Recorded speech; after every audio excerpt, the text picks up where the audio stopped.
La Corée du Sud compte plus de 1,5 million de stations de base de téléphonie mobile dans tout le pays. Elles servent non seulement à transmettre des signaux, mais aussi à mesurer les particules fines et à détecter les tremblements de terre, entre autres.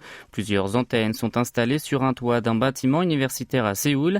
Elles mesurent la concentration de particules fines, de CO2 et d'ozone dans l'air, et les données sont envoyées directement à des sites portails en temps réel. Le nombre de stations de base dotées d'équipements de mesure de la qualité de l'air s'élève à environ 2000 au pays du matin clair, soit 4 fois de plus que celle d'analyse des poussières fines gérées par le gouvernement et les collectivités locales. Park Min-ho, chef de l'équipe Green DX de KT, l'un des 3 plus grands opérateurs de télécommunications sud-coréens, a expliqué qu'ils avaient choisi et exploité des endroits peuplés.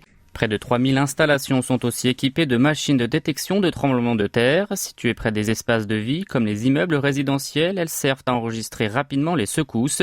Kim Jong-kyu, manager de l'équipe chargée des infrastructures chez SK Telecom, a déclaré qu'il faisait en sorte d'offrir des informations précises sur la magnitude des séismes et d'envoyer le plus vite possible des alertes à la population en utilisant à la fois les réseaux d'observation de Météo Corée et leurs propres détecteurs. Les stations de base permettront aussi d'ouvrir une voie pour la mobilité aérienne urbaine. Certaines études sont en cours dans le but de créer des réseaux allant jusqu'à 600 mètres d'altitude. Lee Hyung-ju, manager de l'équipe New Connectivity de SK Telecom, a déclaré que les renseignements envoyés depuis ces structures serviraient à prévenir les collisions entre ces véhicules aériens. Cependant, pour appliquer les technologies de nouvelle génération, la bande à haute fréquence 28 GHz est nécessaire. Mais pour le moment, les opérateurs de télécommunications sont réticents à construire de nouvelles stations en raison des coûts élevés.